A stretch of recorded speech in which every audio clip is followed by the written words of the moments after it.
Tonight at 6, tough new COVID restrictions for parts of Scotland. They won't be lifted until a fortnight before Christmas. Restaurants, pubs and non-essential shops will close from Friday in Glasgow and much of Western Scotland. More than 2 million people are affected. These decisions will give us the best possible chance, albeit in a limited and careful way, of being able to ease restrictions in all parts of Scotland for Christmas. Travel restrictions are also being imposed. People leaving their local area without good reason could face arrest. Also tonight, the Spanish businessman paid £21 million of taxpayers' money for acting as a go-between to secure PPE for NHS staff. After months of protests in Thailand, the most violent day yet, dozens are injured in Bangkok as demonstrators demand constitutional reform. They are spraying water cannon. It's laced with chemicals, so you can really smell the tear gas in it. The family of the 1966 World Cup winner Nobby Stiles says football needs to address the scandal of dementia in the game. It's blatantly obvious. Heading the ball has given them dementia. There's nothing else that they've done.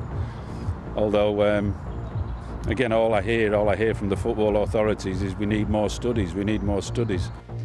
And a new era in commercial space travel begins. The first fully operational private flight takes astronauts to the International Space Station. And coming up on BBC News, Rafa Nadal has lost in straight sets in the group stages of the ATP finals. Third-seeded Dominic Thiem winning after 2 tie-breaks.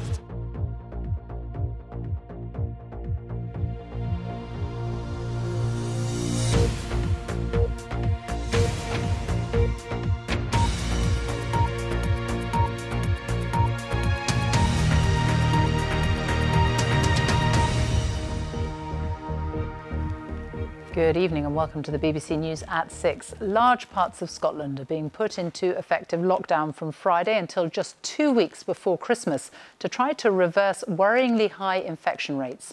More than 2 million people will be affected in Glasgow, as well as East and South Ayrshire, Renfrewshire and East Renfrewshire, West and East Dunbartonshire, North and South Lanarkshire, Stirling and West Lothian. Non-essential shops, bars, restaurants, hairdressers and visitor attractions will all close. Non-essential travel outside local council areas is now against the law in Tier 4. Anyone flouting the rules could be arrested. But schools, nurseries and essential shops can all stay open. Our Scotland editor, Sarah Smith, is in Glasgow for us. Maryhill Road in Glasgow, the city where Scotland's infection rates are highest. And so, tougher rules are to be imposed from Friday. Under level 4 restrictions, schools like this will stay open, as will the huge supermarket down the road. But just about every other business in between, the shops, cafes, barbers, beauticians and the bookies, they're all going to have to close for 3 weeks. Existing restrictions preventing any performances mean this dancewear shop is already suffering. How are you doing? So, you're going to have to close. It's just a devastating blow. We've already been locked down before and now we're going back into it again. The florist shop closed in the spring, but hopes to keep some orders going this time. So you've heard about the new restrictions? If we have to close, it'll be online orders, telephone orders, and basically we'll be delivering those orders without customers coming in store. The lowest tier of the restrictions is closer to normal, allowing for larger indoor meetings. In level 1, the rule of 6 from 2 households kicks in. But meeting in homes is only allowed in some level 1 areas. In others, it's the same as level 2, where people are banned from socialising in each other's homes. In this level, pubs and restaurants can only serve alcohol indoors with a main meal. In level 3, cafes must shut at 6 and can't serve alcohol. In level 4, it's closer to a full lockdown. Non-essential shops are closed, as well as all hospitality settings and entertainment venues. But schools remain open. Our objective in taking this action now is to protect the NHS, create the prospect of seeing some loved ones at Christmas and completing the journey to next spring with as few restrictions as possible. The Scottish Labour leader asked why some areas with falling transmission rates were being put into level 4. What assurance can she give them and millions of others moving to level 4 this Friday that this time 3 weeks really does mean just 3 weeks? The level 4 restrictions will end on the 11th of December, and then we will decide what levels these areas go into then. Until then, more than 2 million people in Scotland are basically being told to stay inside. Rubbish, total rubbish. I mean, I'll be honest, I might have to put the key in the door. My business might be finished. It needs to be done, so I think too many people have gotten too used to just getting a bit more relaxed. These tough restrictions are due to end on December the 11th. Well, let's talk to Sarah now. And that is the question, will they end on December the 11th? Is that guaranteed? Nothing's guaranteed in this crisis. We know that by now, Sophie. I mean, that's what the First Minister said the plan is at the moment. That's what will be put into law by the end of the week. But of course, if transmission rates don't go down, if case numbers are still rising, they'll have no choice other than to keep these tough restrictions in place. So everybody is really hoping that level 4 restrictions will tackle some of the most stubborn areas of Scotland. If it works and we get more freedom over Christmas, of course, everybody will be very grateful. But some small businesses are warning even just this 3-week reset could be enough to send them to the wall. Now, level 4 restrictions really are quite onerous. They are pretty much the same as the current lockdown rules that you have across England. But unlike in England, and Nicola Sturgeon was really keen to stress this, unlike in England, it's not a one-size-fits-all lockdown across the country. So those areas like Highlands and the Islands and Murray, where they've got lower rates of transmission, well, then they don't have to live with these really tough restrictions.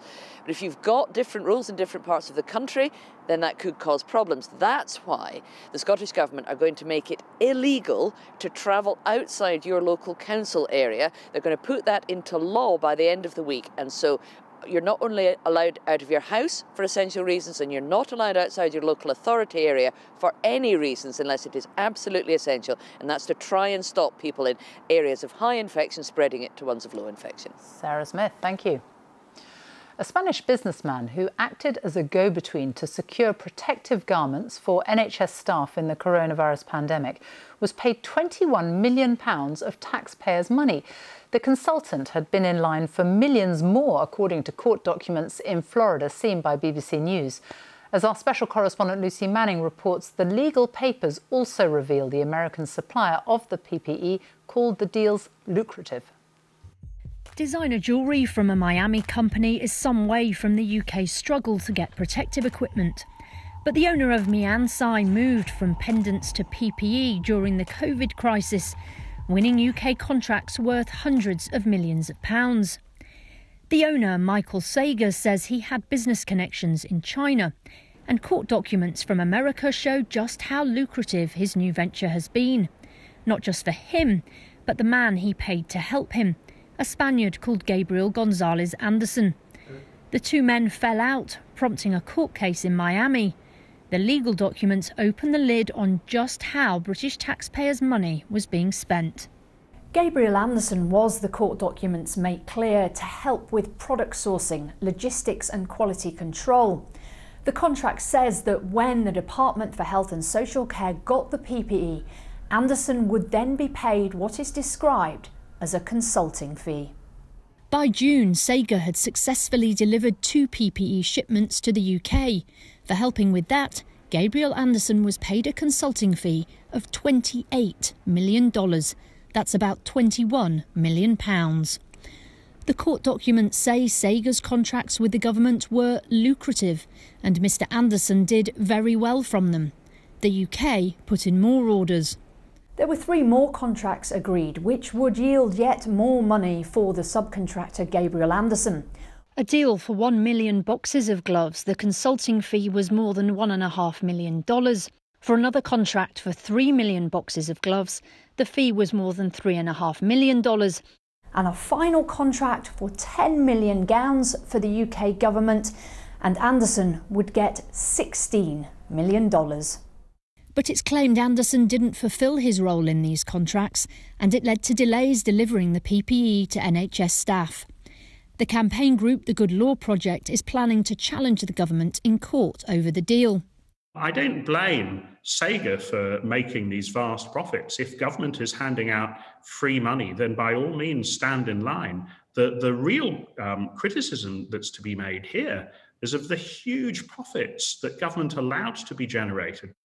In a statement, Sega said, "At no time have we ever used any middlemen. We have few full-time staff, so for large projects we bring in short-term contractors for additional expertise. We are exceptionally proud to have played our part in providing frontline workers with the millions of pieces of PPE they need." The Department of Health said, "We have been working tirelessly to deliver PPE, delivering more than 4.9 billion items. Proper due diligence is carried out for all government contracts, and we take these checks extremely seriously." In August, the BBC revealed the government bought 50 million masks that couldn't be used in the NHS, and it's likely to face more criticism tomorrow when the spending watchdog publishes its report into how PPE was purchased. Lucy Manning, BBC News. The UK has seen almost 71,000 excess deaths since the pandemic started. Most of them occurred in the first wave this spring. Excess deaths means the difference between deaths this year and the average number over the past 5 years. The latest figures underline the differences across the UK during this second wave, with the northwest of England recording over a third more deaths than usual, while London has seen no difference at all. Our health editor, Hugh Pym, reports. A community hospital facing up to COVID. The coronavirus ward at Clacton Hospital in Essex is getting busier, more so than in the first wave. Hello, Sheila. We keep doing your swabs. Some patients are here for 2 weeks or more, waiting till they test negative, but some have not survived. The staff at the moment are quite emotional. We've had quite a few deaths, and it's quite hard managing staff that are emotional. They need, like emotional support. The overall COVID impact is shown in total excess deaths from all causes. That's the number above what's expected at this time of year, with the latest figures for the first week in November. This line shows the average number of UK weekly deaths over the last 5 years, and this one shows what's happened so far this year. And you can see there was a sharp spike at the peak of the first wave in April. The red area shows COVID deaths, the blue other excess deaths, some of which may be linked indirectly to the virus because people didn't seek or didn't get hospital treatment. Then it falls back towards the average before picking up again in recent weeks, though it's still well short of that first peak. There's a lag between cases being diagnosed and then some patients getting seriously ill and not surviving. We can expect deaths to carry on going up for several more weeks because we already know that cases have been going up for several weeks, and the people whose deaths were registered in the latest data will have probably have caught COVID sometime in October. There were big variations in excess deaths. The highest in the northwest of England, Wales and Northern Ireland were all around a third above their 5-year averages in the latest week. Scotland's were 12% above average. The lowest included the east of England with 6% and London with no deaths above the average. Experts say in some parts of the country, infection rates didn't come down as rapidly as others when lockdown restrictions were eased in the summer. In areas like the northwest, it still remained much, much higher than areas like London and the southeast. So what that meant was when we came into autumn and schools went back, infections started to increase from a much higher level. And so we're seeing those higher levels in these areas feed through to much higher mortality and excess death rates. Ministers and officials say case numbers should start falling soon, and that should pave the way for a return in December to tiered restrictions in England. But what that means for Christmas is anyone's guess. Hugh Pym, BBC News. The Scottish Conservative leader has insisted that devolution is not the problem, following comments made by the Prime Minister describing devolution in Scotland as a disaster. The remarks, said to have been made during a virtual meeting with Tory MPs, have been seized on by the SNP and come just 6 months before elections to Holyrood. Our Deputy Political Editor Vicky Young reports. Forced smiles, a strained relationship and some monumental decisions ahead about the future of the United Kingdom. Nicola Sturgeon has more powers than her predecessors, but devolution in Scotland has been a disaster, according to Boris Johnson. His colleagues have been sent out to explain what he meant. The Prime Minister has always supported devolution. What he does feel strongly, and I would agree, is that devolution in Scotland has facilitated the rise of separatism and nationalism in the form of the SNP, and that's trying to break apart the United Kingdom. Mr Johnson's remarks are a gift to the SNP, who say it shows the Tories pose a threat to the Scottish Parliament. He hates the idea that other people should be entitled to make decisions. We've seen it, recently during the pandemic. There's a lack of understanding, and perhaps that's the biggest issue. There's a dislike that is born of a complete misunderstanding of what the parliaments of these islands are about. The fight over independence could be about to hot up again. Scotland rejected it in 2014. But if the SNP wins comfortably in May elections next year, that would bolster demands for another referendum. For decades, Conservatives feared that a Scottish Parliament would be a backdoor way of ending the Union. Listen to this from more than 30 years ago. Labour's plans are a recipe for constitutional conflict and the first in cautious, perhaps irrevocable steps towards separation. That would be a catastrophe for Scotland.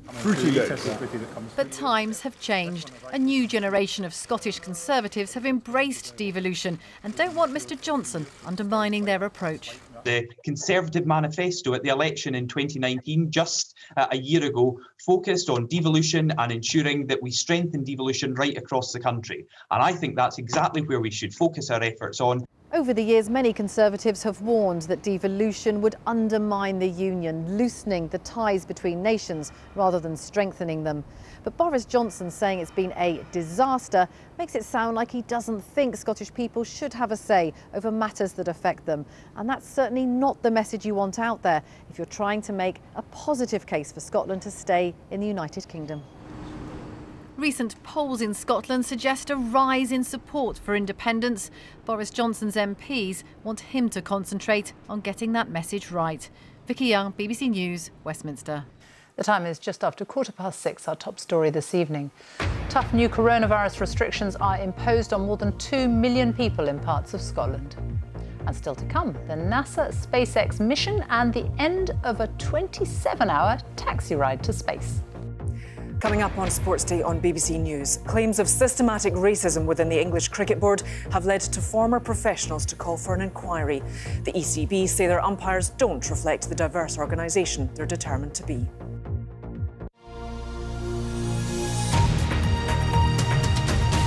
The family of the 1966 World Cup winner Nobby Stiles says football needs to address the scandal of dementia in the game. Nobby Stiles died last month. He was one of 5 players for the 1966 team with the condition. Studies are trying to find out whether there is a link between dementia, concussion and heading the ball. Our sports correspondent Natalie Perks reports. World Cup aloft and Nobby dancing. I have never seen Nobby Stiles like this before.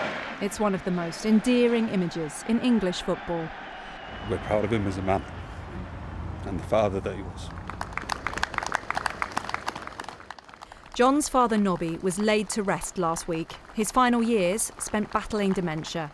With Sir Bobby Charlton's recent diagnosis, it now means 5 of the 1966 winning team have suffered with the same disease. John is clear. Football killed his father. It's blatantly obvious. Heading the ball has given them dementia. There's nothing else that they've done. Although, again, all I hear from the football authorities is we need more studies, we need more studies. But while they're doing that, the players aren't getting the help that they need, and they need it now. Last year, one of those studies, co-funded by the Football Association and the Players' Union, the PFA, concluded that footballers were 2 to 5 times more likely to die of a degenerative brain condition. I thought that would have been enough for the world of football, for the global game of football, to wrap its arms around the game and say, right, this is something we need to deal with seriously now. This is something we need to put more efforts into research, and this is something we need to do to try and mitigate against future problems. And none of that's happened. The findings are compelling, but not yet conclusive. That's why a number of studies are ongoing, helped by former pros like Mark Bright. I've headed a lot of footballs, 14-year career. practiced every day after training, heading, finishing, heading. And so I just know, I thought, I'm in this circle somewhere. Research like this, though, will take years. In February, the FA banned under-11s from heading the ball. But with women at double the risk from concussion, families are imploring the sport to move quicker. And Chilton on the far post. There's Chilton. He's not part of this world anymore. He's gone. He's completely gone. But he's physically stood right in front of you. 8 years ago, Gary's dad, Chris Chilton, Hull City's record goalscorer, was diagnosed with dementia and now needs round-the-clock care. The PFA paid for 3 weeks in a care home, but the family have had to fundraise to pay for more, and Gary may still have to sell his home. It can't be swept under the carpet any longer. We're hoping for this to be, elevated again, and that something truly comes off the back of it, whether that's comprehensive care packages for ex-players and their families. Just to make sure that this has been recognised and that link has been made between the sport and this disease. Football still has much to do. Natalie Perks, BBC News. People living in social housing in England will have more protection and rights to demand things like improvements to their homes under new reforms in the wake of the Grenfell fire tragedy in 2017. The government says the changes mean the voices of residents will never again go unheard. But questions remain over whether enough new social homes are being built, with more than 90,000 households currently living in temporary accommodation. Our home editor, Mark Easton, has more. From the shock and grief of the Grenfell Tower tragedy, there came a painful realisation that for far too long the voices of social housing tenants had been ignored or silenced. Long after the TV cameras have gone and the world has moved on, let the legacy of this awful tragedy be that we resolve never to forget these people. Despite the Prime Ministerial commitment, it took more than 3 years to produce today's social housing white paper. It proposes a charter of resident rights, including to be safe in your home, to have complaints dealt with promptly and fairly, and to have your voice heard with stronger regulation. When things do go wrong, we want to be able to ensure that you can get redress quickly and easily, with a much more consumer-focused regulator who will take action to ensure people's rights are actually respected and upheld. Hissam lost 6 members of his family on the 22nd floor of Grenfell Tower, including his mother and sister. Today's charter, he says, is a disappointment, simply stating what should always have been the case. We want justice, people to be prosecuted. We want to make sure that this doesn't happen ever again. You don't think that today's white paper takes you part of the way? No. The government had said that as well as action on tenants' rights, their proposals would boost the supply of social housing.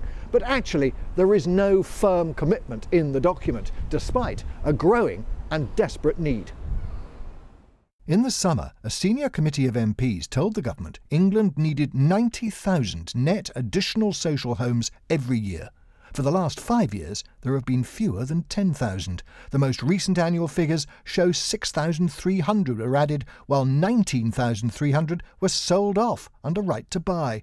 The government has allowed the housing market to become tilted towards a private rented, under-regulated sector, and has failed to give the sort of support that's needed both for social housing landlords and for social housing tenants.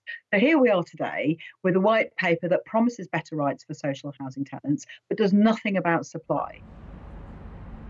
Ministers say they want today's social housing plans to ensure tenants are treated with dignity and respect. Whether it will prove to be the generational shift in attitudes they've promised remains an open question. Mark Easton, BBC News, Grenfell Tower.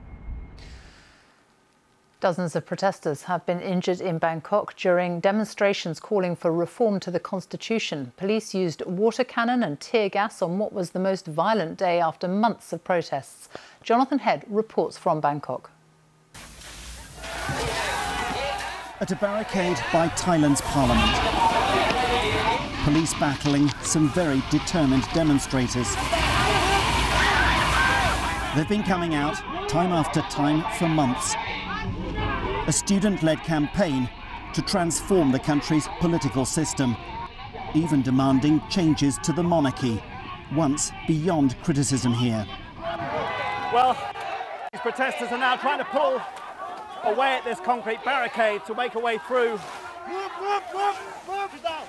And they are spraying water cannon.